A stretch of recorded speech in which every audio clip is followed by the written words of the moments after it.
There are two equally important parts of the equation when it comes to riding a motorcycle safely on the road. The first is obviously the ability to actually ride a motorcycle. There's no way around it. If you can't physically ride, if you can't get the bike to turn, if you can't get it to stop, there's no way you're going to be able to ride safely. The good news is that these skills are easy to acquire. All it takes is proper guidance and practice. It's really easy to develop riding skills in a controlled environment, and that's where it should be developed, rather than on the street. The second part of the equation is a lot more difficult to sort out. Riding well is one thing, but riding safely on the street requires that you be able to read the road and the people on it. You have to be able to predict what's going to happen and know enough to put yourself in the right place to mitigate the risks in each scenario. When I first started riding, I started on my own with no instruction and had to learn a lot of lessons the hard way. I used to have a lot of close calls, often several in a month, but as I developed my ability to read the intentions of other road users, and sorted out smart use of the road and the space available to motorcyclists, the close calls all but stopped. Now I no longer feel like I'm in a position of real danger, and while I may still have a close call every now and then, maybe once a year or so, even that isn't really a life-threatening situation. It's usually just a matter of me not recognizing as early as I would have liked that someone is about to invade my space. Most people treat driving as a passive activity, something that they don't give much consideration to at all. Oftentimes people are doing something else while they're driving. They treat it as the thing they do while they're doing other stuff. This laissez-faire approach to driving causes people to get into trouble. Combine that with the lack of skills that most drivers display, and you end up with a lot of collisions. The average driver stresses about parallel parking before they do their road test, and then once they pass their road test, they think that means they're a good driver, and they start to get lazy, which means they become an even worse driver than they were before their road test. This is a serious problem for everyone on the road. The bar for passing a road test is so incredibly low, and the fact that most drivers barely possess the ability to parallel park almost certainly means that they don't have the ability to deal with emergency situations. Very few fatal accidents happen while parallel parking, so it doesn't make a lot of sense for that to be the thing that people focus on when it comes to developing their driving skill. Yet here we are. That's what people care about. Very few serious collisions are avoided by simply slamming on the brakes and hoping for the best.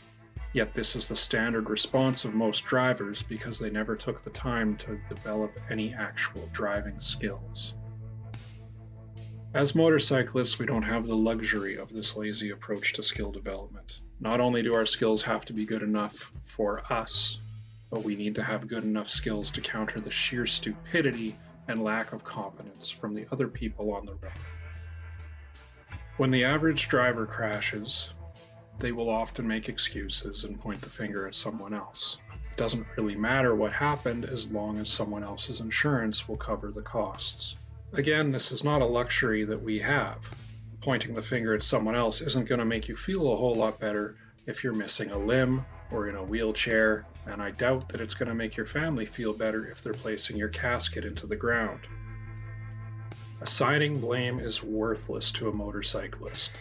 As soon as you throw your leg over that bike, you have to accept full responsibility for your own safety. You are the only person on the planet that's going to keep you safe. You also have to shoulder the weight of thinking for everyone else around you, because the odds are that they aren't going to be doing any thinking of their own. This applies to other motorcyclists as well. You can't even assume that your riding buddies will have your best interest in mind. A lot of people find themselves in trouble when they're trying to keep up with friends of theirs who may have a little more skill than them, or maybe even just a little more luck. And it's not unheard of for a person following a friend to follow their friend straight off the road when the person in front loses control, or doesn't know what they're doing. No one, and I mean no one, other than yourself is responsible for your safety on a motorcycle. Don't assume that people see you.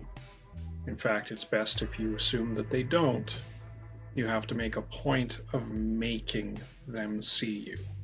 Don't assume that people are going to be yielding when they should. Even at intersections with traffic lights, crashes happen in these spots all the time, and the only way for that to happen is if someone violates the right of way.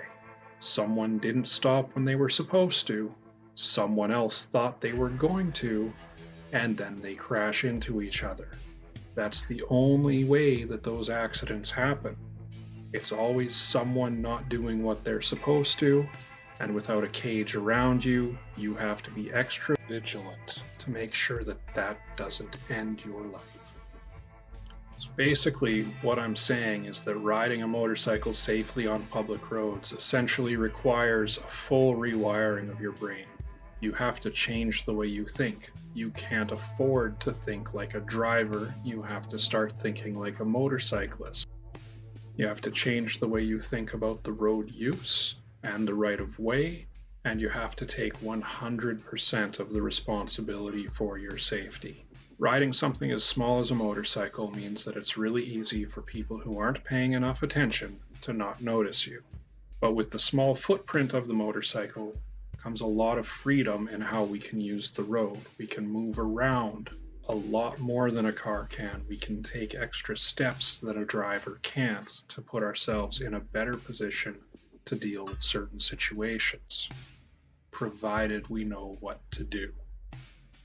I plan on doing a series of videos on road safety and going over specific scenarios and the things that a rider can do in certain situations to make things better for themselves.